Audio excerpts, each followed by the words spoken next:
Good evening and welcome to the 2024 League of Women Voters Forum for the candidates for Town Council for Colmar Manor for Prince George's County, Maryland. The League of Women Voters is a nonpartisan political organization of women and men that encourages informed and active participation in government, works to increase understanding of major public policy issues, and influences public policy through education and advocacy. The League of Women Voters of Prince George's County, Maryland, was founded in 1921, one of the first local leagues in the United States. I am Elvita Martin. I'm a member of the Board of Directors of the League of Women Voters in Prince George's County. I hereby introduce you to the candidates for Town Council for Colmar Manor and the wards that they seek to represent. There's Mr. Tavon, did I pronounce that correctly? Travante Jenkins. Tavante Jenkins for Ward 1. Ms. Fanny Roque for Ward 4. Keith Brooks for Ward 3. Philip, help me with this, Emirates for Ward 3. And Allison Pages for Ward 2. Welcome. The League of Women Voters for Prince George's County Forums are our opportunity to educate voters. The Town of Colmar Manor is governed by a mayor and a council form of government. One council member is elected from each of the town's 4 wards. The mayor is elected at large. Each representative is elected to a 4-year term. All 4 of Colmar Manor's town wards are open and 1 member is elected to each of them. Regarding the forum today, each candidate received an email message where they were asked to execute a written agreement acknowledging that they were willing to abide by the rules for this forum. Each candidate has executed an agreement to be bound by the League of Women Voters rules. The candidates for the forum will be moderated by a trained neutral member who also serves as a member of the Board of Directors. That's me. And I will ask all candidates questions provided by the members of the community and the League of Women Voters for Prince George's County. To ensure a fair and equitable opportunity for all candidates, the forum will be conducted pursuant to the following rules. Each candidate will be given a 2-minute uninterrupted opening statement. Questions during the forum will be presented by candidates by the forum moderator only. Questions for the candidates have been solicited from the members of the community and the League of Women Voters. Questions must be general and applicable to all members of the forum panel. Each candidate will be provided with 60 seconds to respond to the question presented by the moderator. The timekeeper will be Yvonne Atterbury Brooks, who will signal when there's 15 seconds left. That's the young lady over here. 15 seconds left. And when the stop sign is raised, we ask you to stop speaking. If a candidate is absent, his or her chair will remain empty during the forum. A substitute for the candidate will not be permitted. A late arrival will be permitted to join the forum, but his or her place cannot be held until he or she arrives. All right, I'll leave out the stuff about signage. That doesn't appear to be an issue. Candidates are welcome to wear small badges signifying their name and the office sought. There's no interchange between the candidates, and we do not hold a debate. This is not an open mic situation. And members of the audience have been invited to write notes. These questions must be of a general nature and not directed to any particular candidate. And certainly the questions can be combined if it is necessary, to avoid repetition. Welcome, let's get started. Let's start with Tavante Jenkins and your 2-minute opening statement, sir. Thank you. And before we start, thank you guys for having me. You can call me TJ for the remainder of the forum. Works best. Let me know when you're ready. I'm ready. As we chat tonight, I'll focus on this analogy. Imagine Colmar Manor is a Fortune 500 company. Its mayor operates as CEO. Its town council as its board of visitors, and its residents, you, are de facto shareholders.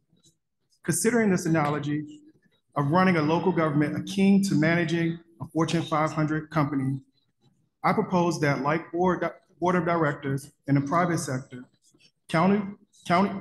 city council members have a fiduciary responsibility and duty to prioritize residents' best interests by ensuring effective governance and accountability at every organizational level. Hello, I'm Travante Jenkins, and I'm running for Ward 1 Council. The pillars of my tenure for this are physical responsibility, addressing critical infrastructure gaps, promoting health and wellness, fostering environmental sustainability, and enriching Colmar Manor's cultural landscape. As the Ward 1 Council member, I aim to uphold the town's value by ensuring wise investments, representing our town with decorum, and minimizing risks that could raise homeowners' taxes. Hearing from residents, these are a few immediate concerns impacting our community. I am running for Ward 1 Council member to have a direct impact on policies and governance that affect the immediate needs of our community. Thank you all for coming out. I'd like to thank my wife and my daughter who was here earlier. It's bedtime now. So thank you all. Have a good day. Thank you, TJ. Ms. Roque, 2-minute opening statement. Hi, my name is Fanny. Flip the switch. Hi, my name is Fanny. Fanny Roque, and I'm running for Ward 4 here in Colmar Manor, representing Ward 4 in Colmar Manor. I thank everyone for giving me this opportunity to speak with everyone tonight. I'm a Spanish speaker too, so if you're comfortable to talk to me in Spanish, if you have any questions. I'm original from Nicaragua. Managua, the city I was born in Managua. And I became a USA citizen in 2003, proud USA citizen. I've been living in Colmar Manor for over close to 19 years. I believe it's almost 19 years now. It will be 19 years soon. I have my family here, my husband right here sitting with me, gave me support and everything. I love this community. I really been attached to this community because I think this is a great place for families oriented. Now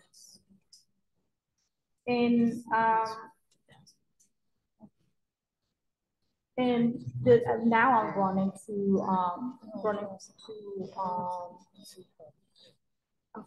for office to serve all the residents of Colmar Manor. So I have a few things. This is a brief overview of issues that are very important in the community, which is I would like to help and increase activity for activity and educational events for Colmar Manor children and adults.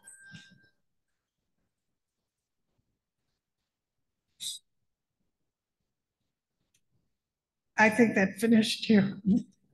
Mr. Brooks. Thank you. Hello, my name is Keith Brooks. I'm running for Ward 3. I would like to thank everyone for coming out. Without the full engagement of the residents, we would not have the thriving community that we do have, but I always feel that we could do better. So thank you for coming out. A little bit about my background. Originally, when I came to Colmar Manor, Could you please mute everybody online? Thank you. There's a lot of background noise. I'm sorry. I have to ask, please mute your microphones, and whoever's behind, could you please mute everybody? We cannot hear anything.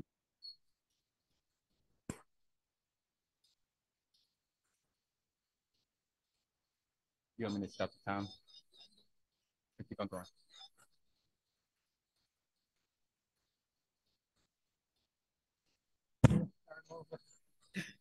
I don't know where that was coming from.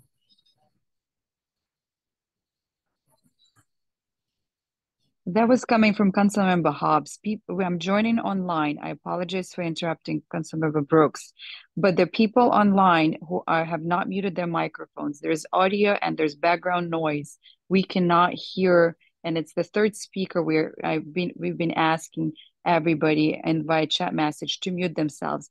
Whoever's behind the audiovisual support, please mute everybody who is joining online. Thank you so much. All right, they're in the process of muting everybody who's online.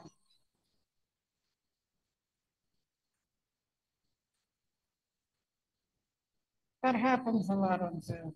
So it's even if you ask, there's still some people who have not muted themselves. Therefore, I'm asking on the back end for the audiovisual support if you can mute people yourselves because they cannot do it themselves. Thank you.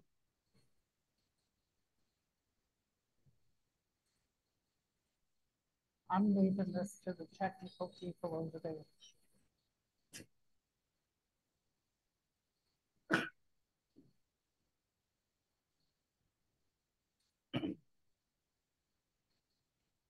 Have we resolved the issue?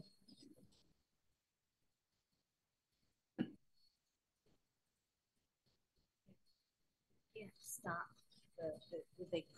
she cannot continue to interrupt. It has to be fair.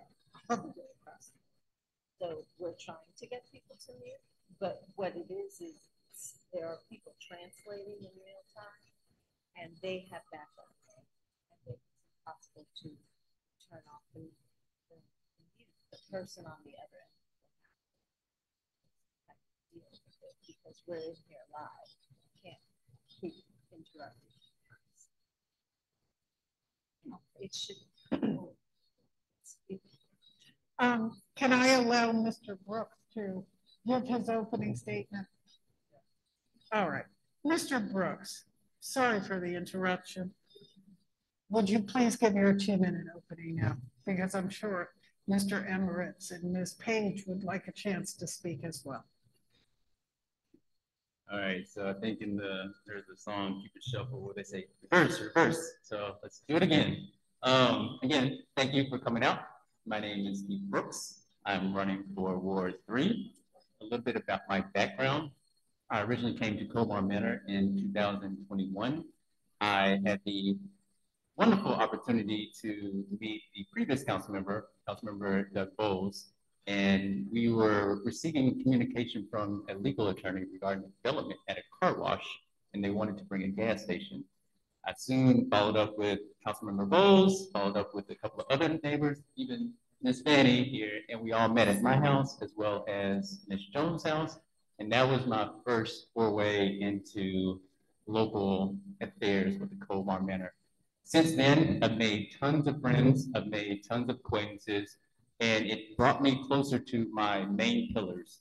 I feel in order to continue to help benefiting Colmar Manor, financial literacy is a hallmark. So educate people on what it means to be financial literate. Health literacy, we have a wide variety of residents who have varying levels of health issues. So continue to educate on that point. And then the third one is legal. I believe with those three elements, you have a strong foundation, and I will continue running on those elements to ensure that Colmar Manor can be as best as possible. Lastly, I feel that engaged residents is what truly makes Colmar Manor special. I'm pleased to see so many residents from Ward 3 in attendance, and I hope that we continue to have more and more residents participate in this democratic process. Thank you again for your time. Keith Brooks. Thank you, Mr. Brooks. Mr. Emirates?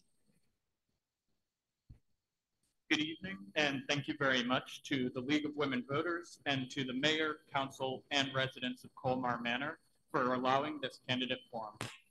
My name is Philip Emirates, and I have lived in the DC area all my life, but I've only been a resident of Colmar Manor since 2022. When my partner and I moved here, we were warmly welcomed by the mayor and immediately felt a strong sense of community. Colmar Manor is a small town that is chock full of diverse cultures, beliefs, and opinions.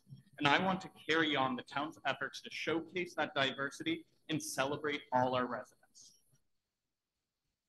Our community is strongest when we work together, when we share our values and commitments, when we embrace our differences, and when we care for each other. I want to represent and unify the voices of Colmar Manor residents to ensure that this government works in support of the people and acts in the interests of the community, and that all our decisions are focused on fair human values. I have some visions for what I would like to see in the town, such as town events to celebrate different groups and cultures, expanded programs and services for children and teens, continued expansion of green spaces and tree coverage, transformation of the Ward 3 abandoned lot, and more traffic control measures to improve pedestrian safety in town. These are some of my ideas, but I don't claim to have all the answers, and I am certain that many residents have ideas and visions for Colmar Manor's future. I look to those town residents, to you all here and everyone from the town, to help shape what that future looks like, to make sure that your voices are heard and that you have the ability to share what you feel could change the town to meet the needs of its people. I will work to see that change enacted, whether or not I'm elected. My name is Philip Emirates, and I'm running to represent Ward 3. Thank you very much. And to Ms. Page.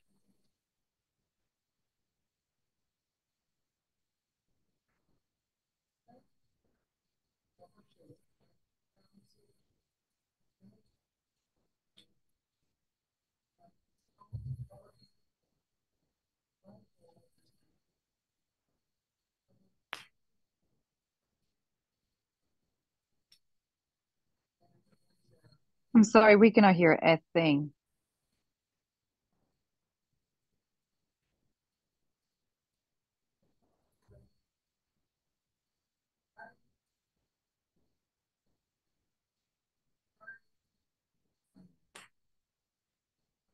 I'm sorry, is Miss Page saying anything because we cannot hear anything?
Thank you. Now, the first question is going to Ms. Roque. What is the largest issue your community faces?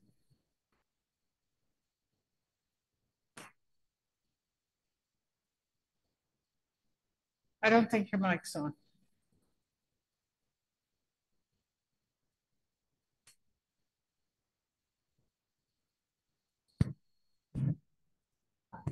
Can you hear me now? Yes. The large issues in my community, I think we're facing a lot of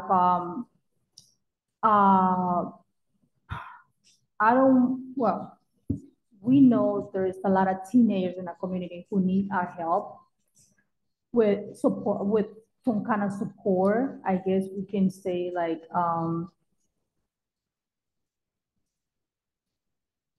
more activity for them and to help them with the issues with drugs, because I see there's a lot in this area, and I want to do something to help them. And also a lot of I see in our areas a lot of people who goes around and just throw trash in the street, and that's another thing that I would like to do, is to keep our community clean. All right. Now that question to Mr. Brooks. So the question is, what is the largest issue in the town of Colmar Manor? Yes, the largest issue your community faces. Based off feedback from town residents, I feel that financial needs are one of the biggest concerns for the town of Colmar Manor. When canvassing the town, many residents come up to me and question, why is our property tax rate so high when our property tax rate is 68% higher than Cottage City, which is just across the Bladensburg Road? The question is continually, why is that so high, and what can the town do to reduce it? Along with that, other elements regarding the financial are, we have a senior population that have certain needs, and having more resources, Habitat for Humanity, to come and assist with some of our elderly residents to upkeep the property is another element when it pertains to the financial. So financial accountability. Thank you, Mr. Brooks. Mr. Emmerts? Thank you. It's difficult to say a single largest issue because it's going to be based on the individual resident. Two major issues or obstacles I see in town for residents. One that's very local is an issue of language barriers in the town. I believe that we have a very significant population of Spanish speakers in town, and we have very limited resources to allow them to be as interactive with the government as other English speaking residents. So I think that's something that needs to be addressed. And also, to echo Mr. Brooks' point, I think that housing costs in general, broader than just Colmar Manor, are a striking issue and continue to be so. And I think providing resources and finding ways to reinvest in our own town to be able to provide resources to our residents to assist with those costs where the government is able to is something we should strive for. All right. Ms. Page?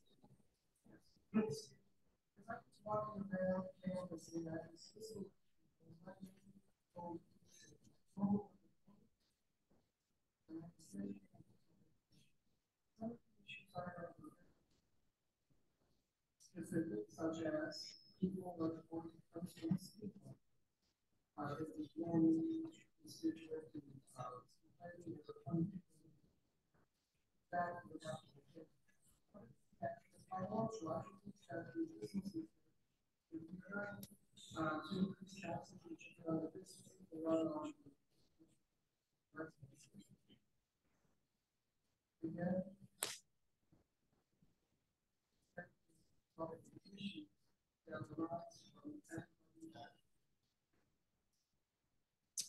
All right, Mr. Jenkins? One of the largest issues facing our community today, in my perspective, as a new homeowner, is the turnover of property not being up to code, not being safe or healthy for the community. When we purchased our home here, we purchased the home and nothing was disclosed to us about the home being not up to code. And we found ourselves in a pickle, right? We found ourselves in a pickle where now we're responsible for bringing everything up to code. So as the senior population ages and their property turns over or someone moves out of the community, we have to ensure that our infrastructure is properly coded or properly up to code and is safe and healthy for new residents and current residents alike, with 60% of the community being renters. Thank you, Mr. Brooks. Excuse me, Mr. Jenkins. The next question is to Mr. Brooks. That's where my head went. What is your vision for the gas station space now that the original plan has been defeated?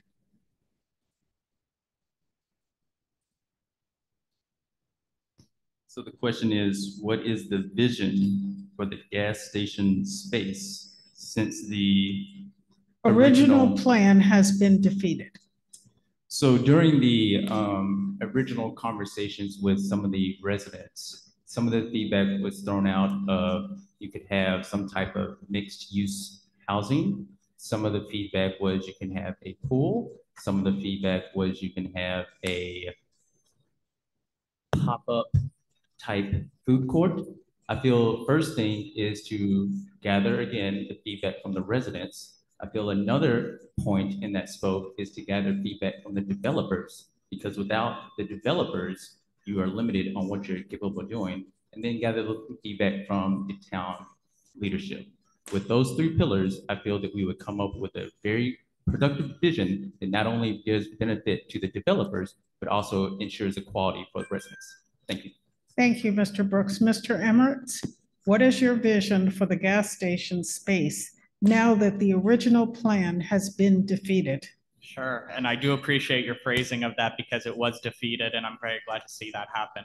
I'd really like to see the space used for something that would be a positive impact for the community. We have plenty of green space, but turning it into another park would frankly be beautiful, and to have that especially as a buffer against the very busy road of Bladensburg, I think would be a very appealing concept. As well, some of the structures that are there could potentially be retooled depending on what the state actually is of their interiors, but turning them into art studios, being able to implement small commercial space would be appealing. But I'd really like to make sure that what's coming there is going to benefit the residents of this town the most. And so again, certainly the feedback of the residents is critical for that, but I think that looking towards recreational space is always beneficial. Thank you. Ms. Page? Making sure to hear from everybody in the community and their ideas is first and foremost. I have heard people, as I was talking to people in the community, one man actually said he would love it to be a car wash again. But I listened to everybody in every perspective. Another idea was a food co-op. And I thought that was very interesting to have a food co-op. Again, it's going to be the community that decides. Thank you. Mr. Jenkins? I do believe we are speaking of the car wash space, and it was proposed to be a gas station. It's my understanding that it was private property, or that it is private property. So to that end, with that being the premise, if I am correct, I don't feel that it is the role of government to tell someone what a space should be.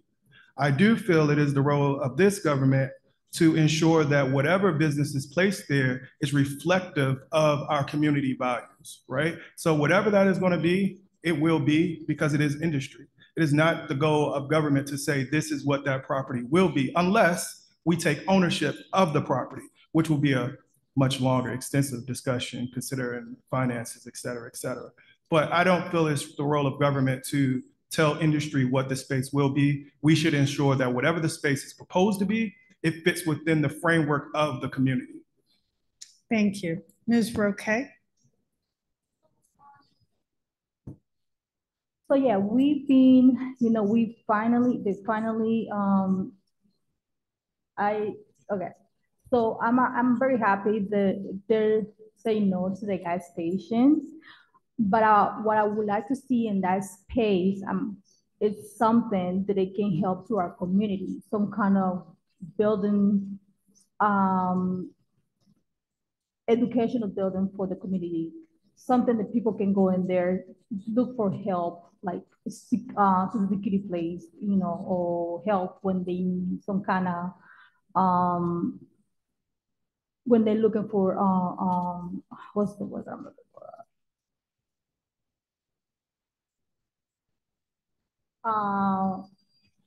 Well, some kind of education, business. I mean, not business, but help. Great, thank you. Mr. Brooks. The question started with me, right? The space for the. Oh, I started with you. Yes, ma'am. Oops. No worries.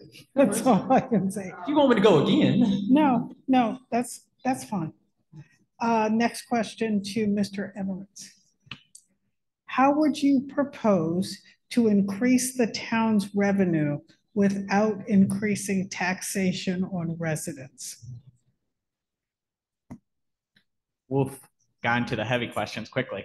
I'll be very frank. I don't have a clear vision on what exactly that would look like. I would certainly look to support from the governmental body to help me out with that. But there are some things that I have visions for. I'd like to see more town events take place, more events in the park spaces that we have around us where we're able to. If those events could reach a popularity that we could ticket for them and things like that, partner with other local businesses, make them a little larger, I think that would be very exciting. That is a long process, though, that needs to take place in a lot of involved parties. So, you know, I think there are different ways to make the town profitable. I know that this space and here at Town Hall is often used for various events that organizations from outside of the town have. But it would really need to be something that I look into in more detail with some folks a little more knowledgeable on the financial side. Thank you, Mr. Emirates.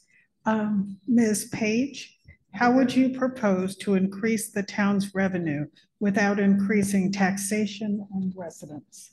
Well, I'm going to echo Mr. Emirates. I need to be more knowledgeable. However, I do find it strange that the taxes of the residents of Colmar Manor have increased more times than the taxes on the businesses, which we have down the road, such as IHOP, McDonald's, and I don't think that's very fair, in my opinion.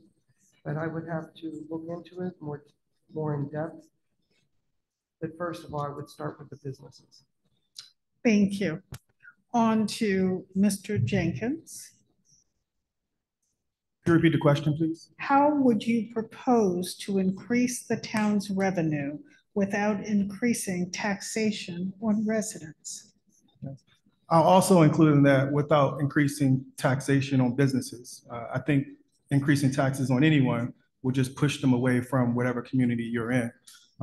I would say we have to look at our existing infrastructure, right? So this community is 60%, almost 60% renters, but there's only one registered rental property in the entire community, right? How do we ensure that we receive the appropriate amount of income from people who are renting their homes to people other than family?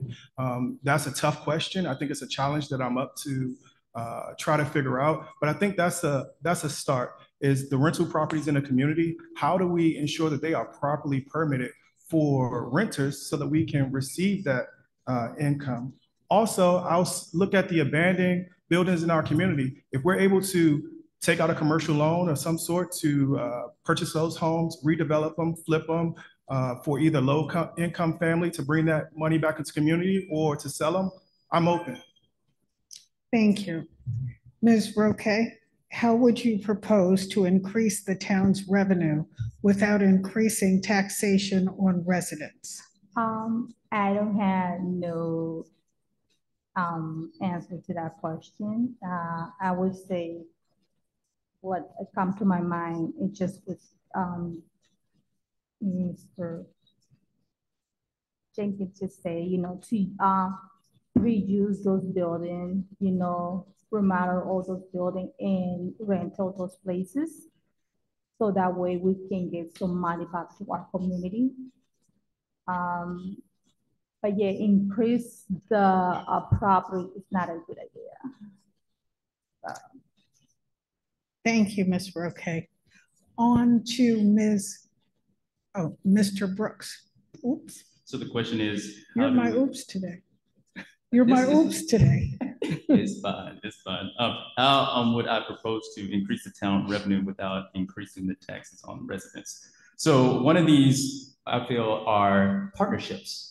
One of the ways that a lot of government officials have mentioned that towns can reduce certain expenses, increase certain revenues, is by partnering with other organizations. So that includes educational firms. So currently there is a NOFO with the University of Maryland to provide funding for an environmental district. So that would be able to increase our funds. Another way is partner with businesses. One of the things with the workforce development team is they're willing to provide grants, but they need us to reach out to the businesses and find out what they need. So they're willing to offer funding, but we need to work with the businesses. We need to work with the workforce here in town and identify what those gaps are. And thirdly is just going after more governmental grants, because without teamwork, more and more times I've been told you need to work with schools, you need to work with businesses, you need to work with other communities.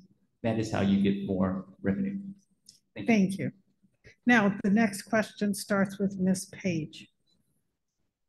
What is your philosophy of governance? In other words, what do you believe the driving focus of government should be for a town this size? I believe it's in community empowerment. And within community empowerment, you really need to focus on the constituents and how they can have a better say in a more democratic process. That would be my, excuse me, I'm going to say, that would be my main focus. I believe that all government is local and it all starts with the people. Thank you, Ms. Page. On to Mr. Jenkins. What is your philosophy of governance? In other words, what do you believe the driving focus of government should be in a town of this size?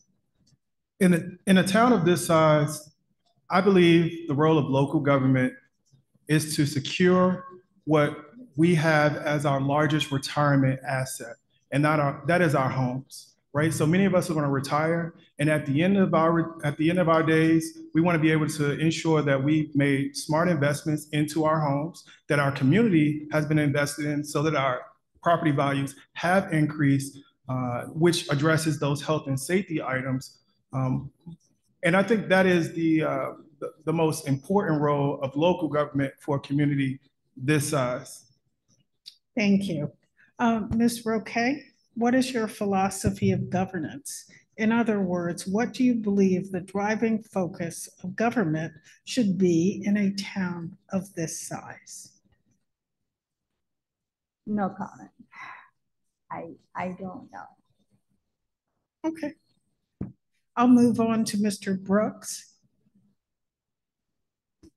The question is, what is the philosophy for a government of this size? What is your philosophy of governance? In other words, what do you believe the driving focus of government should be in a town of this size?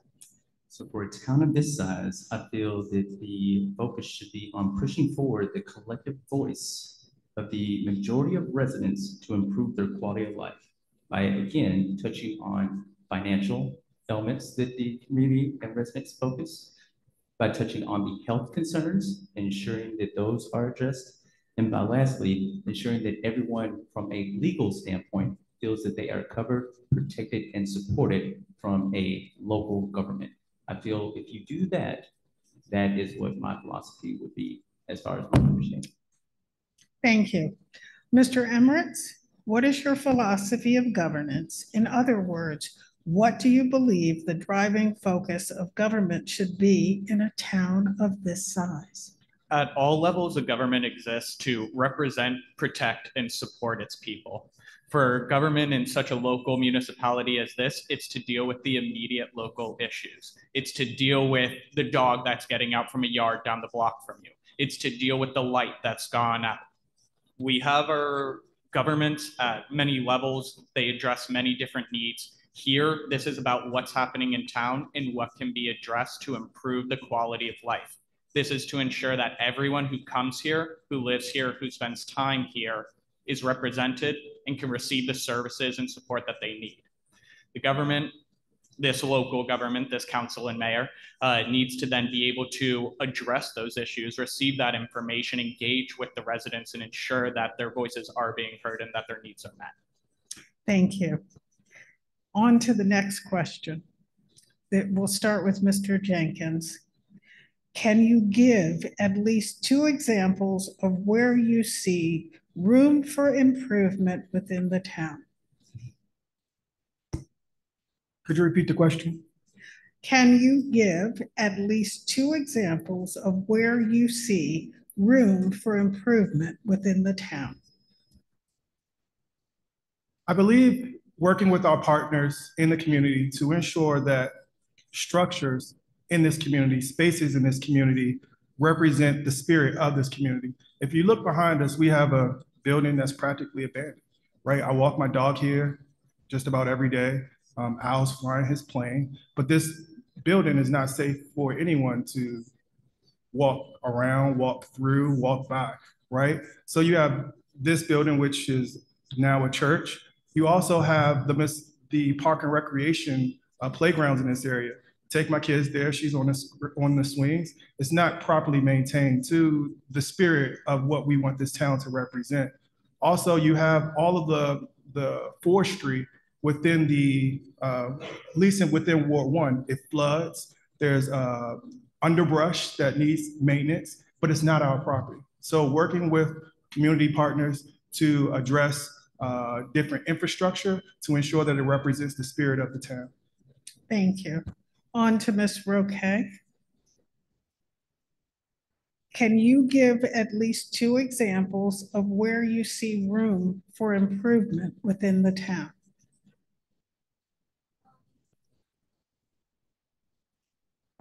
Okay. So I believe we have few areas in here that we can improve. We can do some work. We have this space. It's not belong to us, but I think where they wanted to put a gas station. That's one. The church right here used to be a school. Now it's empty. And the space by KFC, there's something they want to do in there, like a park. I think it's like a park or something like that. We can do something in there too to improve the area, Thank you. On to Mr. Brooks. So the question is, provide 2 examples on ways of improving the town. Where you see room for improvement within the town. Okay. Yes. So one, I would say, is improve the opportunity for residents to fully participate through an efficient petition process to voice their interests and concerns, to allow them to vote on more resolutions and to have more of an active role as instead of just a backseat observer. The second one would be following up with residents regarding concerns. A resident recently approached me regarding a light issue. After much debate back and forth with the town leadership, the resident was fully frustrated and further asked me to reach out to the local utility company. Once I reached out to them, I had to reach out to the local District 47A representative. Then I had to reach out to the affairs. So having a consistent and efficient process for residents to follow up on concerns, similar to what Mr. Emmer said, that affect their day-to-day life. Thank you. Mr. Emmerich, can you give at least 2 examples of where you see room for improvement within the town?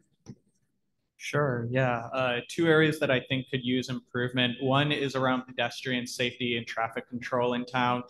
Requests for things like speed bumps may seem very small, but that makes a big difference. There are a lot of streets in this town, this very small town, where cars and motorcycles drive extremely quickly. It creates a sense of danger. It creates a sense of unease and discomfort. It makes people not want to come out of their homes. And so these things are important to adjust to make sure that people feel safe moving about their neighborhood, that they know that there aren't going to be dangers crossing the street in this little quiet town. Another area for improvement, I think I mentioned earlier, is around expanding programs for teens and children in the town. I think engaging with the youth is a critical effort that's needed on a greater scale. And I think bringing in children will also engage the parents and the families and the residents. So we'll see more overall engagement and participation from our community. Thank you. Ms. Page, can you give at least 2 examples of where you see room for improvement within the town? As I've been walking around and meeting people, the main concerns that I've heard are the speed bump again on 40th Place, lighting. That's been an issue with multiple people we're talking to about lighting. We have to fix the lighting. They feel that's a safety issue. And in general, we have a great town administrator who gets a lot of grants. Maybe we could pursue grants for environmentally friendly projects like permeable pavement or things like that. There's always room for improvement, but I think we're on the right track. Okay, thank you. The next question goes to Ms. Roque. What steps would you recommend to control traffic and speed on alternative Route 1?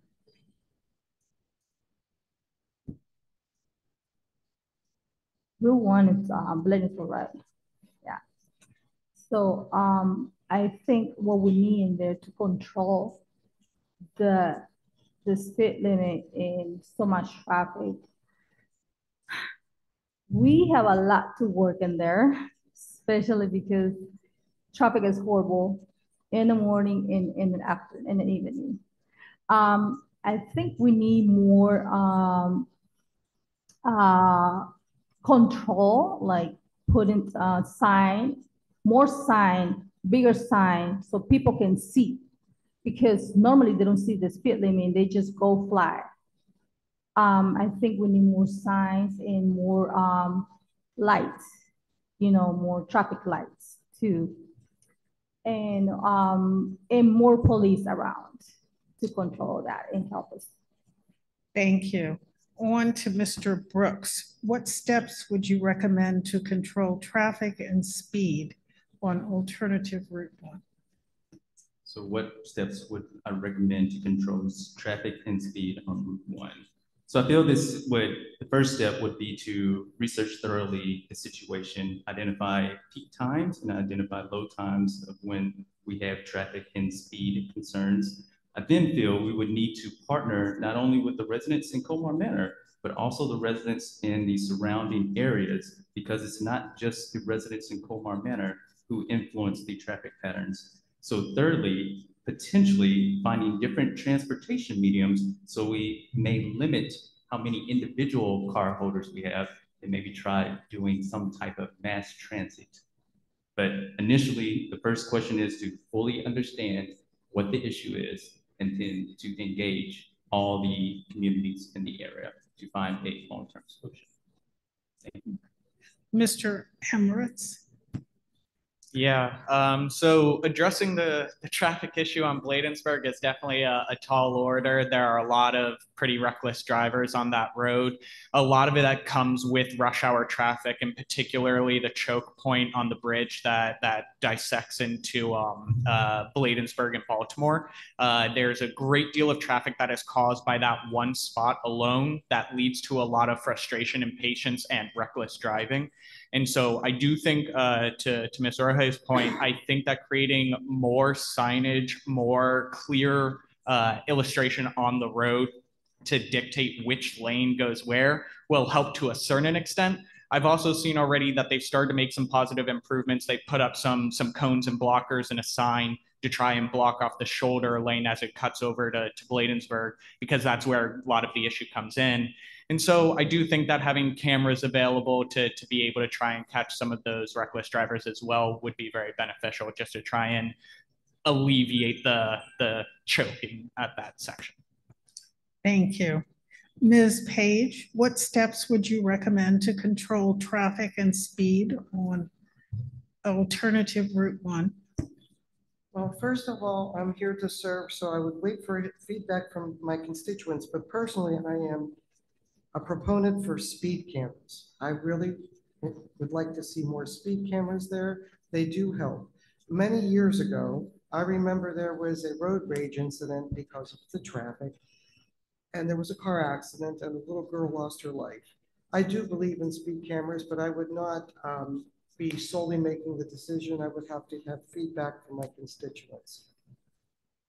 Thank you. And on to Mr. Jenkins. What steps would you recommend to control traffic and speed on alternative Route 1? Just for clarity, that's Bladensburg Road, right? That's Bladensburg Road. I think just to frame this, Route 1 is frequented by more than just residents of the port towns. Driving is obviously a learned behavior, so whatever you can get away with, you're going to do. The town has taken some steps now. I think they have proposed 2 cameras for Bladensburg Road. So I think traffic or speed traps not only will reduce traffic violations, or at least be a deterrent for traffic violations, but it'll also generate revenue for the town. And if we don't have some type of memorandum that's going to provide us funding for these speed cameras, then we need to address that, because we as residents take the most risk in being hit by vehicles. So we need that funding. Mr. Town Administrator, thank you. All right. Moving right along to Mr. Brooks. Have you reviewed the town's current budget? If so, are you concerned about it? How would you propose to change it and meet the main concern to better spend the residents' tax dollars? That is the ultimate combined question. Do your best with it for a minute. So have I reviewed the town's budget? We did have a review session the other day, so yes, I have reviewed the town budget. How would I better utilize the taxpayer dollars? Was that the second part of the? If so, are you concerned about it? How would you propose to change it to meet your main concern to better spend the residents' tax dollars? These are the questions from your constituents. They want to know. So yes, am I concerned?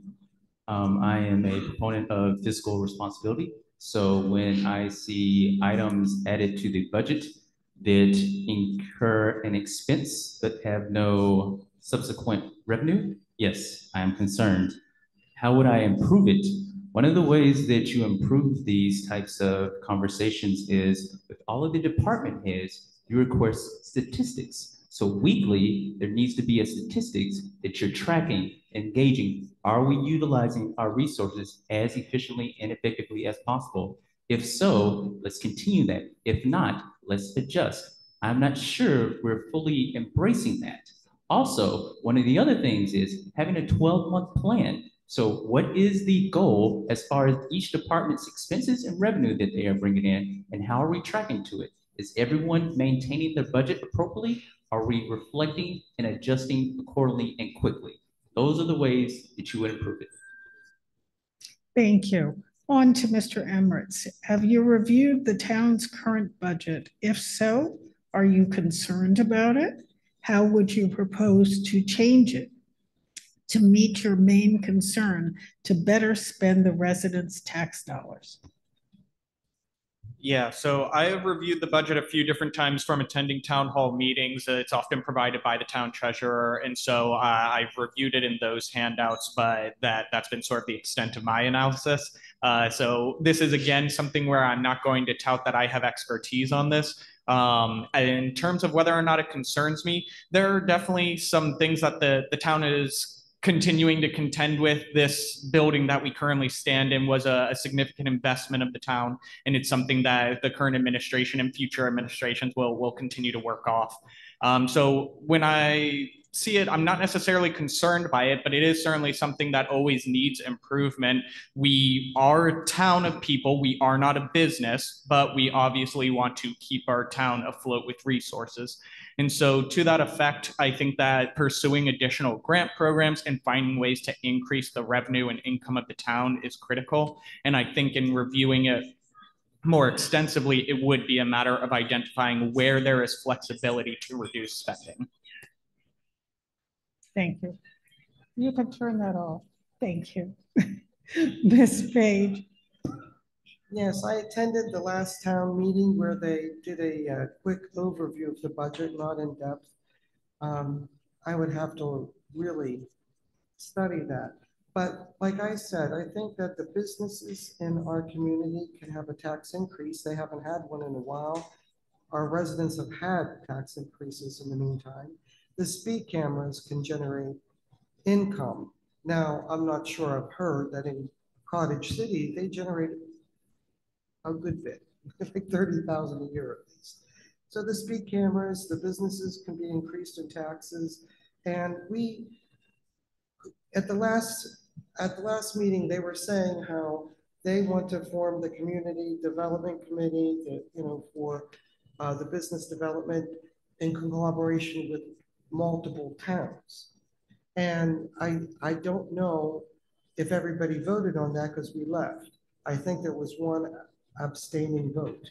But if you get all of the council people to vote yes for that community development, then we have more strength because we're with the other towns and we can get bigger grants than if we were just Colmar Manor.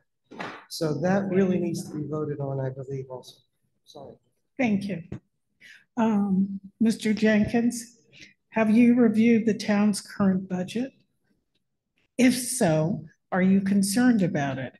How would you propose to change it to meet your main concern to better spend the residents' tax dollars? Yes, I have reviewed it. Yes, I am concerned. I'm concerned because when you look at the paper in black and white, you do see several years of a deficit. Although it may not be great, a huge deficit, it's still a deficit nonetheless.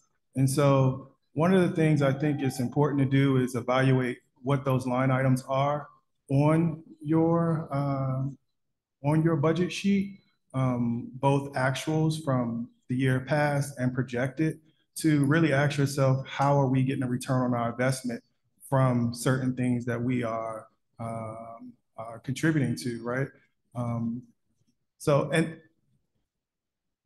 I would treat the budget of the town as I treat my own finances. I will not spend money I do not have. I will find money before I spend.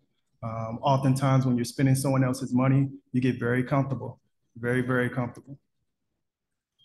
Thank you, Mr. Jenkins. Ms. Roque, have you reviewed the town's current budget? If so, are you concerned about it?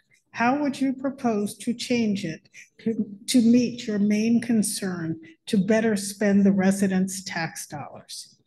I have not. I'm not gonna lie. I have not reviewed, so I don't have any comments.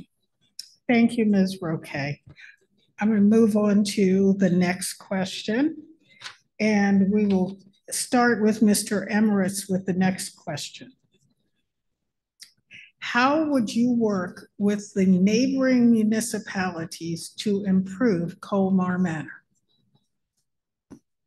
I think getting to know the local officials in neighboring municipalities is critical to the success of your business. No one should be reinventing the wheel. And so for this town council to run effectively, it needs to learn from its predecessors as well as what people are doing in other municipalities, finding out ways that they are optimizing their budget, finding ways that they are engaging with their residents. It's a collective effort. We are a municipality. We do have borders for what Colmar Manor is legitimately, but we of course have people who interact in other towns, people who have come from other towns, who have come from other states, who have come from other countries.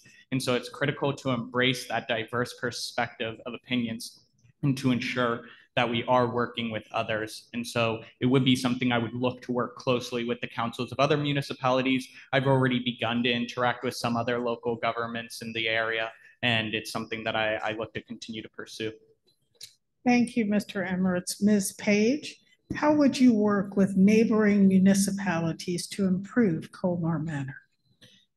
Like I mentioned before, Colmar Manor could apply for a grant, it will get X amount. But if you put in a collective effort with multiple towns, such as they were talking at the last meeting about the Community Development Committee, and you have more strength, you're 3 to 4 towns bound together, requesting grants from the government, not only will you be more effective, but you can also get more money. So that would be one of the main ways of acting together, is to come together in that Community Development Committee. Thank you. I'm going to move on to Mr. Jenkins. How would you work with neighboring municipalities to improve Colmar Manor? I believe that the town staff has proposed a legitimate solution to working with neighboring communities to bring in or to renovate, revitalize the economic conditions of the port towns. The only thing that I'm hesitant of is that Colmar Manor becomes the purse for this. I think it's important that as we share in the benefits for this community development committee, that we also share in the resources it takes to start this CDC up again. Also, important note, we were told that the CDC was dissolved. It would be very important to see why it was dissolved, to have those things listed out as lessons learned so that we don't make those same mistakes, to establish continuity in our staff so that we have someone that outlasts every council person here and every mayor to come. Thank you. Thank you. Ms. Roque, how would you work with neighboring municipalities to improve Colmar Manor? I think we to work like our neighbor here on Cutter City, we see we every time that we have activity in we do something in a community, they always come. The mayor from that town come here, and that's a great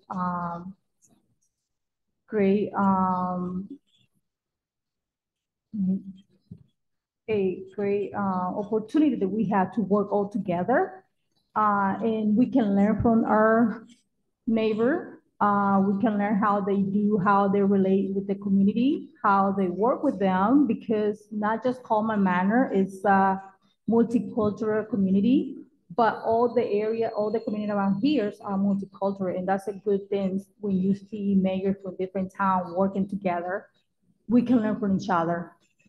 Thank you. Mr. Brooks, how would you work with neighboring municipalities to improve Colmar Manor? How would I work with neighboring municipalities to improve Colmar Manor? So Stephen Covey, he has a book titled 7 Habits of Highly Effective Individuals. And one of those habits is seek first to understand, then be understood. I feel that one of the pillars of being a good partner, a good team member, is finding out what do other people need, what are their problems, and how can you utilize your assets to solve their problems. By doing that, I feel that they will have a intrinsic need, an intrinsic want, and a rooted desire to continue to partner with us. And that is one way that we, as the town of Colmar Manor, could work with neighboring communities. And that would foster through partnerships, that would foster through projects, not only in our area, but similar to what Mr. TJ said, at a larger Portstown perspective. Thank you. On to the next question. We start with Ms. Page. What are your plans concerning painting in the town? I'm not sure about the rest of this. Ex-residences with 5 cars and non-Maryland license plates. Is that an issue for Colmar Manor that there are? Could you repeat that first? I couldn't hear. Painting? What are your plans concerning painting in the town? Parking. Oh, it's like, now it makes sense. Parking, because I was like, painting? Painting? Okay, parking. All right, somebody needs to make better R's. Parking, better case, parking in the town. X residences, number of residents have 5 cars and non-Maryland license plates. Well, there's parking permits, and then there would have to be so many per household. Just like I'm a real estate agent, if you buy a 2-bedroom townhouse, you get 2 parking spaces. Something to that effect. So every property would have a certain number of parking permits that they're permitted. That being said, you would have to then, for the cars, the people with cars that do not have permits, you would have to have public parking spaces available somewhere. And that would have to be designated and studied by the town, you know, just so it's logistics. There have to be so many spaces in walkable distance to so many areas. But you have the public spaces that would be designated. You would have the permitted spaces, and every property would have a certain number, because every property is allowed so many occupants per bedroom. So that's how it would be decided. That would be my opinion. But again, I would defer to my constituents, because I think my constituents are I spoke to one woman who I went and knocked on her door, and she talked to me 20 minutes about parking. So I'm thinking she knows more about it than I do. I'd have to go and meet with her again. Well, clearly someone in the room is concerned about parking. On to Mr. Jenkins. What are your plans concerning parking in the town? X residences with 5 cars and non-Maryland license plates. Yeah, I think this goes to a bigger issue of renters in our community. So I think there's already laws on the books, right? So I was in the military, and you go to some place and you live there for more than 30, 60, 90 days. If the police stops you and you say, where am I going? And you say, home, I live around the corner. That police officer who is familiar with your community or asked you this follow-up question, how long have you lived here? And you say, I've lived here for the last 1 year. That officer can present a citation of some sort to say, hey, if you live in this house in Maryland for X amount of days, you must have your registration updated to reflect where you currently live. That's the first part. I think that would take a little bit of wanting to do, but that is the solution. This is not an HOA, so you can't really stop someone for having multiple vehicles unless we change some ordinance, but you start there. How long have you been living here? Why is your registration updated? Thank you. Ms. Roque, what are your plans concerning parking in the town? Apparently there are residences with 5 cars and non-Maryland license plates. I think, first of all, we have to see exactly if those people live in our community. Most of those people are just come here to use our space for other things. And I don't want to say it, but I think our police, they don't have the opportunity to issue ticket or anything like that. But we have to exactly see why they're here, how long they spend on that's parking spot, because sometimes they spend like 5 days just parking in there. But sometimes they just come and leave because they're doing other business. So I think we have to keep eye on that. We have to keep an eye on that, and we have to have our police going around and check the area, you know, and that way we can control the parking situation in our community. Thank you, Ms. Roque. Mr. Brooks, what are your plans concerning parking in the town? Apparently there are residences with 5 cars and non-Maryland license plates. What are my plans concerning parking in the town? So I would say first, working with the public safety department as well as residents to clearly identify our main issues and our main choke points would be the first step. Second step would be to prioritize residential vehicles instead of having a across the board residential and commercial ordinance. Third step would be ensuring the enforcement of our current codes. And then the last step, along with statistics, is having clearly marked spaces and using that information to clearly identify what spaces have been taken up at what specific time and to identify how many residents have voiced concerns about not being able to park within a certain distance of their residential home. Thank you, Mr. Brooks. On to Mr. Emirates. What are your plans concerning parking in the town? Apparently, there are residences with 5 cars or more with non-Maryland license plates. So I think those issues in and of themselves, how many cars a household has and where their plates are from, I think that's not necessarily something we can or should be controlling. I do agree that I think there's something to having sort of an allotted number of car parking passes per household, and perhaps there can be additional passes that can be purchased from the town, which might be an additional source of revenue. I do think that enforcing code is critically important. Many houses in town do have driveways. They're able to have that personal space for their vehicles. And the town is only so big, there's only so much parking that can exist at all. And I think that trying to create more parking lots, parking garages, and things like that are really not what we want to do, what we want to see with this community. And so I do think it's important to make sure that we're enforcing and looking for those clearly marked parking passes. But ultimately, again, we can't create parking space out of thin air, and we need to make sure that we are sensitive to the needs of each household and their transportation. Thank you, Mr. Emirates. All right, someone wants this question asked, so I'm going to ask it. I'm going to start with Mr. Jenkins. Are you aware of the residency requirements for a council person as outlined in the charter?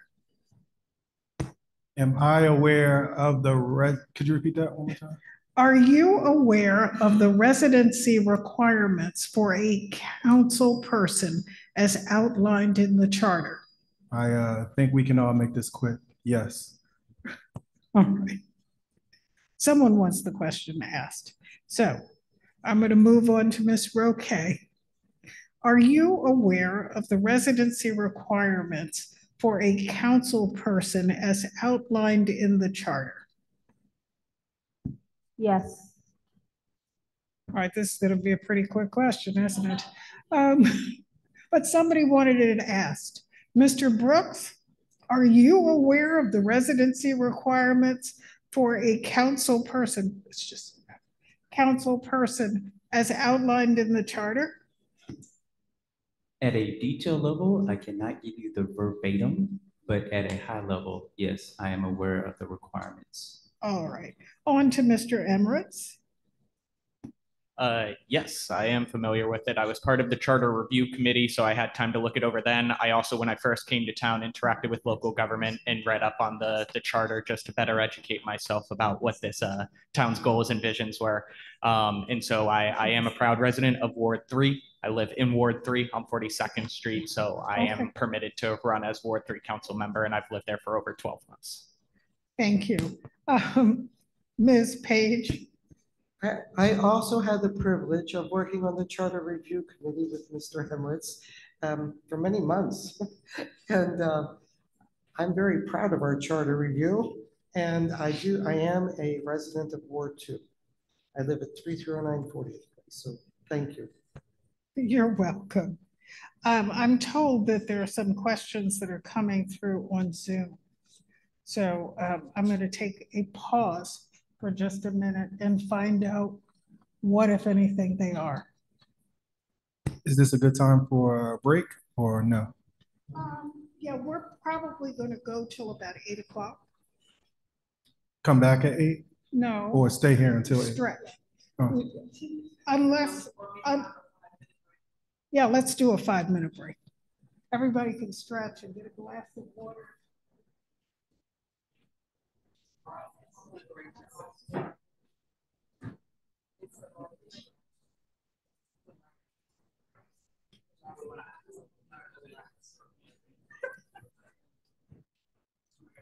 All right.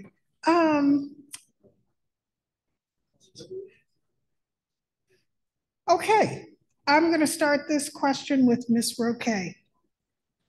Do you feel you can serve and fairly respond to all of your constituents, even if they express beliefs or ideas you find personally concerning? Yes, I do believe so. Yeah. Especially, I like to have a relationship with the community, and I know we are very diverse, and I know that they all have different opinions and different way how to see things around here. I do have a lot of experience with working with different culture, and I think I can, represent this. Thank you, Ms. Roque. On to Mr. Brooks. Do you feel you can serve and fairly respond to all of your constituents, even if they express beliefs or ideas you find personally concerning? Yes, I do believe I can do that. There is recently a resident in Ward 3 that had some concerns regarding the resolution. After meeting them and discussing with them their concerns and what their intent was, what they would like the town administrator or the town council to do, I voiced my concerns. I voiced my recommendations that were not in total alignment with that resident. And we were able to shake hands and amicably end the conversation.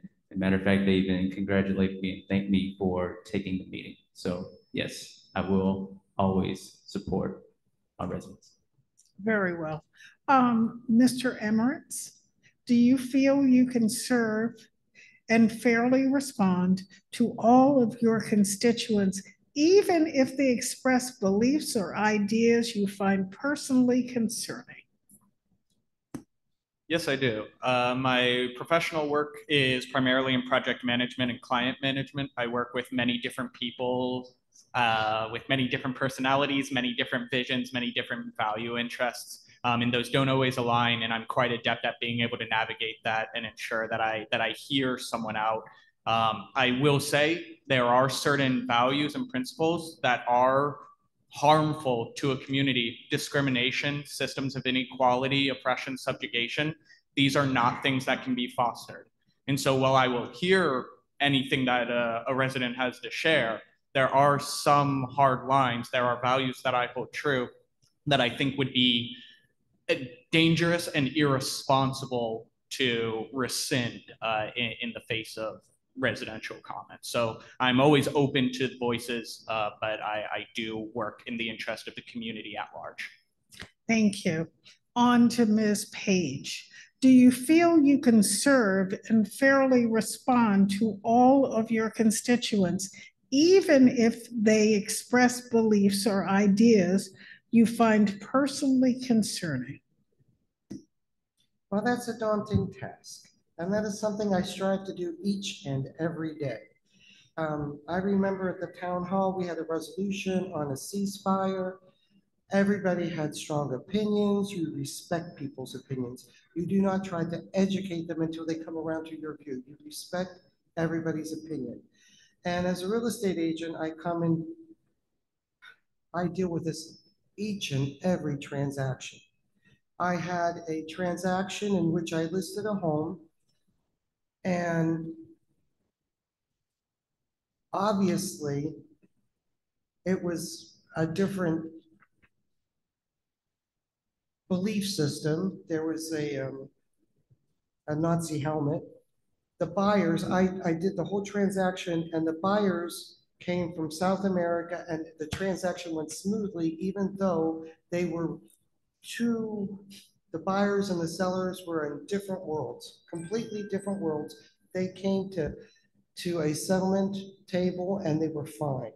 So managing expectations and getting people to work together, even though they have views that are so far apart. Well, I will strive to do that every day. Thank you. Mr. Jenkins, Do you feel you can serve and fairly respond to all of your constituents, even if they express beliefs or ideas that you find personally concerning? The short answer is yes. The long answer is it's a little complicated. Shout out to Ward 1 for being here. One of the processes that I would like to implement is having a Ward 1 working group. There, after I take in the information and digest it, I plan to either present the information to the group or the group will pull me in to present the information to me.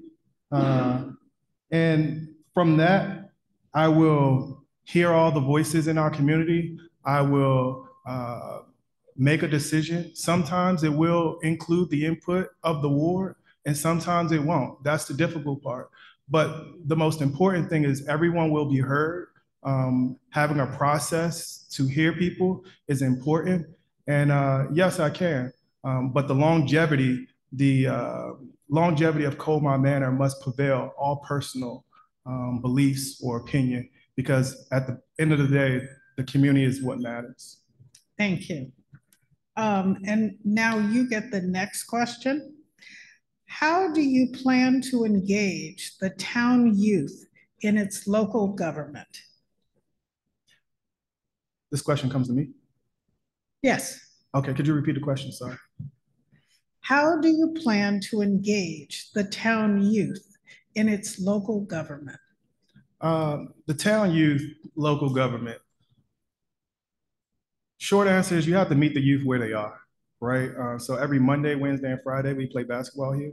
Oh, well, they play basketball. They hurt me last time, so I'm too old now. But doing things like local jobs, right? So I don't know if it's something that has been done over the years, but if there's opportunities to have young folks work in this town hall over the summer, work in the community over the summer, and allow the kids, the children, the youth to be the ones that's picking up trash, that's cleaning up the community, that's cleaning up this town hall here, I think that would be a very important step. My parents always said, you won't appreciate a home until you have one yourself. And I think same is true for our youth. No one will truly appreciate Colmar Manor until they sign their name on the line next to $300,000, until they have the opportunity to clean up bathrooms or to mop floors. They won't truly understand what the true value of citizenry is until they have the opportunity to do those things. Thank you. On to Ms. Roque. How do you plan to engage the town youth in its local government? I think we have to give a chance to I call them young adults to give a chance to participate in our community, do more activity for them related to our town hall, and let us experience this. Let us experience how we work. You know, bring him, do something to have them come and see what we do. Do some kind of some kind of activity to do community hours, but also that involve our town hall. So that way they can have a chance to be here, not there outside, doing all the things that they should not be doing. I think that it's very important to have our kids in here and teach him the good thing about our city, our community. Thank you. Mr. Brooks? How do you plan to engage the town youth in its local government?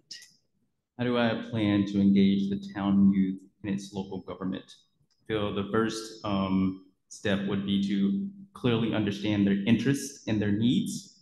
One of the conversations I recently had with an organization was regarding workforce development. So from a middle school, high school up, have different internship programs where local youth can get involved at an early age, streamline that to potential co-ops once they do go through the route of high school and maybe even beginning of undergrad, and then partner with local businesses so they can not only see how local government works internally, but they can see how it affects the community as a whole. And then one other option is having a day in the life. So shadowing an elected official or an individual that works at the town to have a better understanding of the nuances of running a local municipality.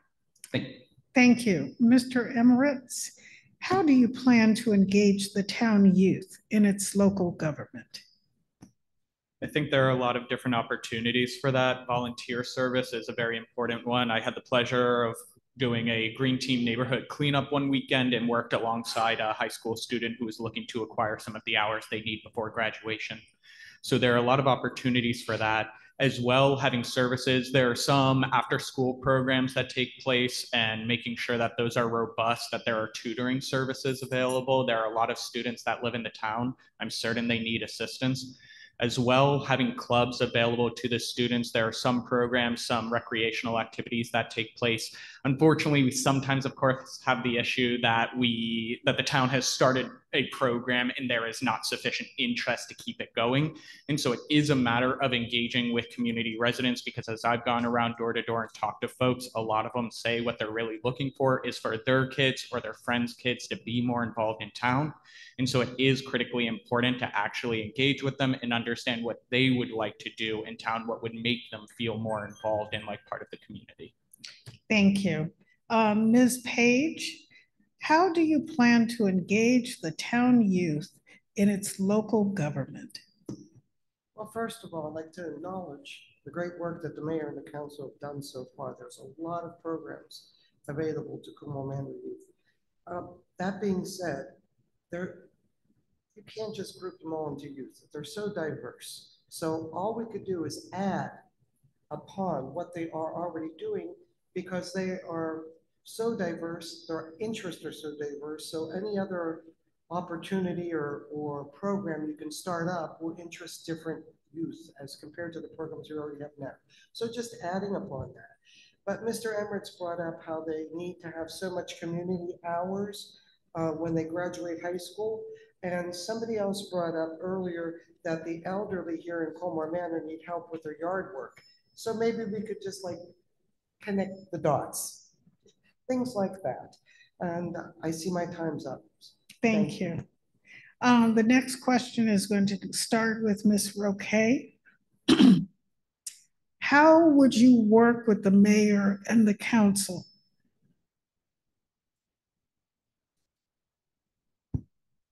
Well, work with the mayor and the council. I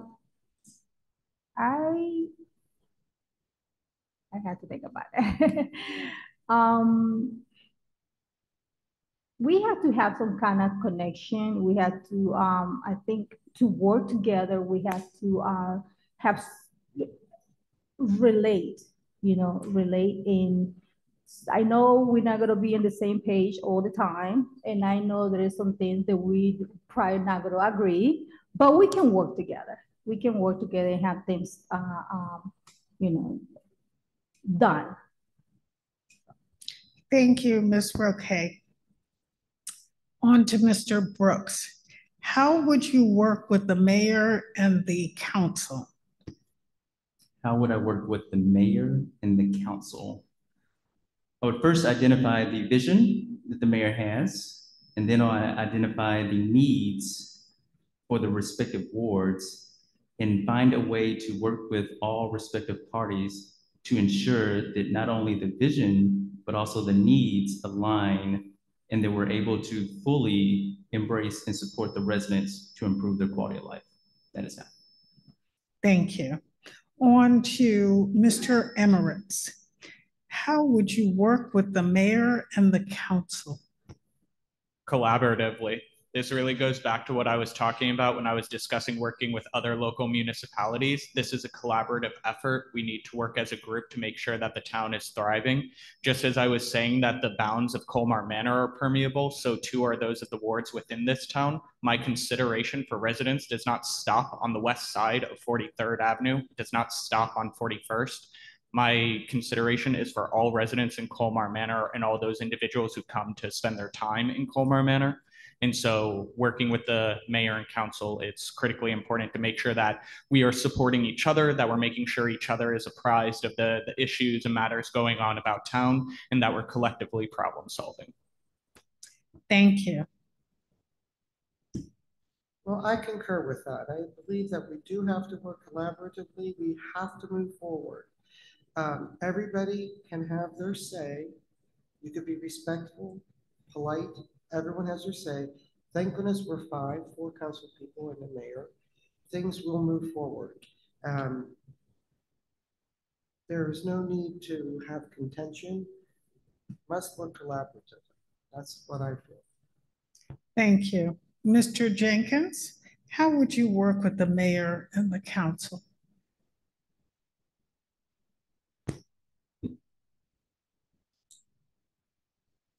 For those of you who have worked long enough, you understand that no matter what organization you walk into,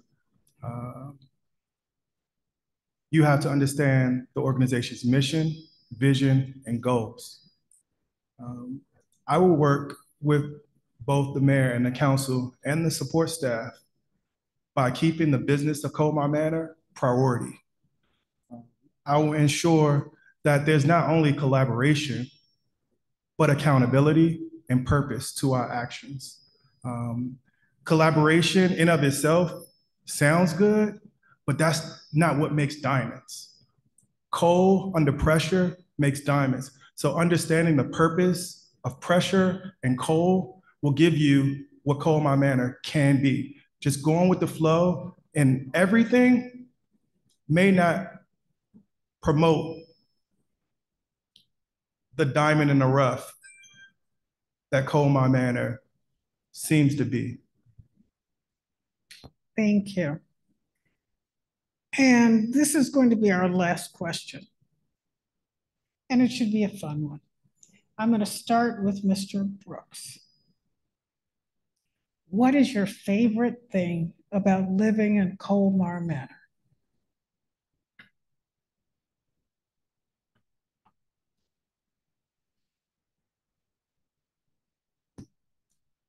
What is my favorite thing about living in Colmar Manor? Well, I had the pleasure of meeting some ladies a little bit after I got here, and in a way, they're a little bit like a mom, a little bit like my grandmother, but I definitely know that I have the love and support. So I would say the support and love of neighbors. That's all. Thank you. Mr. Emirates, what is your favorite thing about living in Colmar Manor? Where do I even start? This town continues to astound and amaze me every day. I grew up in the city, I grew up in DC, and so the idea of living in a suburb area, the idea of having a fenced-in yard was a bit of an abstract concept for me. But being here in town, again, the green spaces, the abundance of life and nature that we have is extraordinary. Every day I take a walk in this town, it brings me a breath of fresh air, and I'm able to see the world for what makes it good. As well, the strength of the community. Again, I sort of assumed when you move out to the suburbs, you don't really know anyone living around you, but I've never felt more welcomed than I have here in Colmar Manor.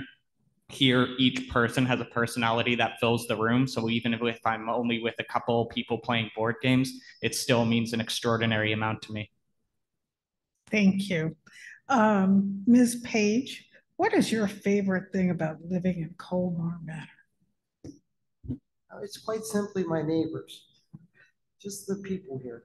I take my neighbor to the doctors. He comes and watches my pets. I got a phone call the other day from a woman on the next block. She said, I haven't seen your car in a while. Are you okay? So it's a very neighborly community, and everybody cares about each other. And we all really look out for each other. And I didn't even know that woman had my phone number. So it's really an amazing community. Thank you. On to Mr. Jenkins. What is your favorite thing about living in Colmar Manor? To appreciate this question, know a little bit about me. I lived in an apartment most of my life. I had my first bed when I went to college. I had my first room by myself when I went to college. Um, so moving to Colmar Manor, having outside space was very important to me. Being amongst nature, and most importantly, having the ability to leave something to my daughter, a little piece of America that her mom, myself, my wife, we worked so very hard to obtain at fairly young age. I'm from Southeast Washington, D.C. So being here right now is a blessing in more ways than one. So just being here, I mean, having the ability to leave a piece of America to my daughter is so important to me. And I will not let it go. I will not, I will try my best in everything that I do to ensure that this community is better than when I found it. Thank you. Ms. Roque, what is your favorite thing about living in Colmar Manor? Just how many can I mention? You've got a whole minute. Rattle them off. My favorite thing about Colmar Manor, I mean, I have so many, the neighbors, you know, different culture, beautiful. We talk, we know each other. We take care of each other.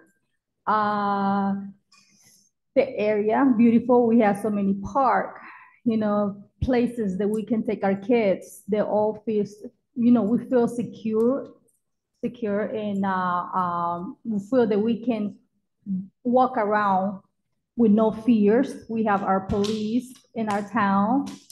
And this is a beautiful place, you know, beautiful place. We can grow up our kids, and DC is not too far from here, so we got the best in. Thank you. All right, now you have a 1-minute closing statement. And what I'm going to do is I'm going to work backwards. Mr. Jenkins started and we went down the line. I'm going to start with Ms. Page and we'll work backwards. So we'll go to Ms. Page, Mr. Emirates, Mr. Brooks, Ms. Roque, and then to Mr. Jenkins. Your 1-minute closing.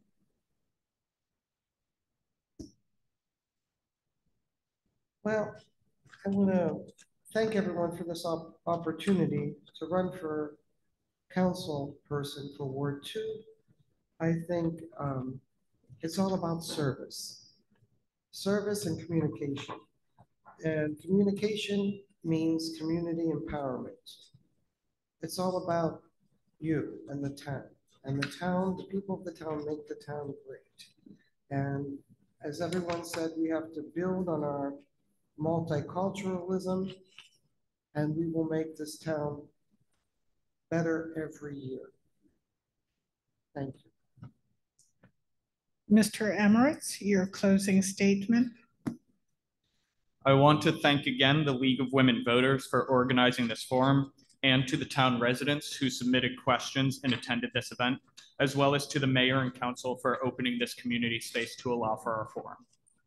My name is Philip Emirates, and I'm running for Ward 3 council member. I love this town, and I'm eager to contribute more to this community. I'm passionate about social justice and making sure everyone in the community is cared for. I'm happy to speak with residents more about my positions and interests, and I look forward to continuing to serve this town as a resident, if nothing more. Thank you for your time, and I encourage you all to come out and vote on May 7th. Thank you. Mr. Brooks? So I'll leave you all with a quote. Being adequately informed is a democratic duty, just as the vote is a democratic right. A misinformed electorate voting without knowledge is not a true democracy, by Jay Griffiths. So I feel that I would like to thank everyone for coming. I hope that we all want to see the town of Colmar Manor prosper as much as possible. However, the elected officials cannot do it on their own. We need the engagement and the communication of the residents. So please come out and vote. Educate yourself on the leaders that you've seen up here today, and my calling, educate and empower. Thank you, Keith Brooks. Ms. Roque?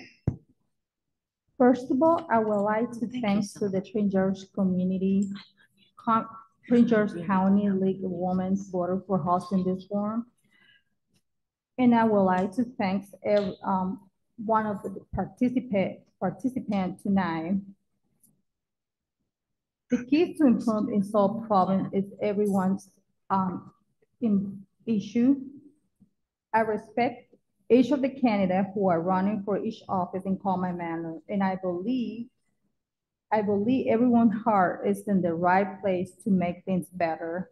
And as I said earlier, if I'm elected, my top priority will be to communicate with all the residents of Ward 4 to get concern and ideas and communicate it to the town leader to see solution and improvement. Thank you very much.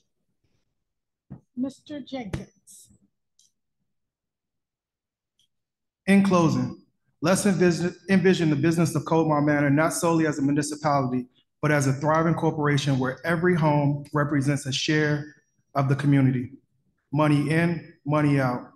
My candidacy for Ward 1 council member is built upon clear principles: fiscal responsibility, ensuring safe and healthy infrastructure, fostering community partnerships and advocacy, prioritizing environmental stewardship, and enriching our cultural landscape.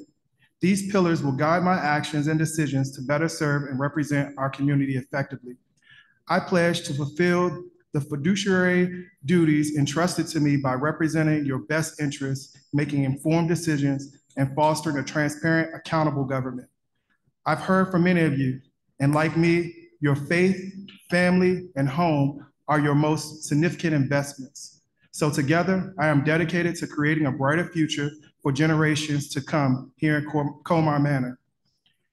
We are the candidates. To whom do you leave your greatest investment? Thank you for your consideration and support. Thank you. Go ahead. Thank you. Thank you. I am Miriam Machado Luces. I am a member of the League of Women Voters, and I helped to plan this evening. I apologize I was late, but I'm going to give our closing remarks. This concludes this evening's program. Again, I want to thank the candidates for being brave and for doing your civic duty and coming out and answering questions of your community. I also want to thank the moderator, Ms. Elvita Martin. The goal of the League of Women Voters is to educate the electorate. League of Women Voters of Prince George's County hopefully has given you, the voters of Prince George's, the opportunity to observe deliveries, hear the candidates' viewpoints and their responses so that you can make an informed decision. There are 4 wards and only 1 vacancy for each ward. Our job is to educate the electorate. We hope we have fulfilled that goal today. Elections in the town of Colmar Manor are held the first Tuesday in May. This year, it will be held on Tuesday, May 7th, and every 4 years thereafter. The qualified voters of the town shall elect a council member from each ward to serve a term of 4 years to be voted for by the qualified voters of their respective wards. Here is general information on elections in Prince George's County, which is a little bit different, so please pay close attention. The election for school board and judges will be on May 14th, 1 week after your Colmar Manor elections. Go out and commit democracy. At the election May 14th, and which is the primary election, from 7 a.m. until 8 p.m. And of course, vote in the general election, please. Thank you. We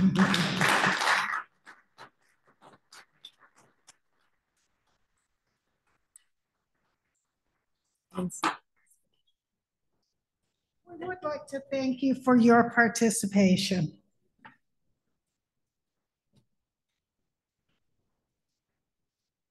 Okay.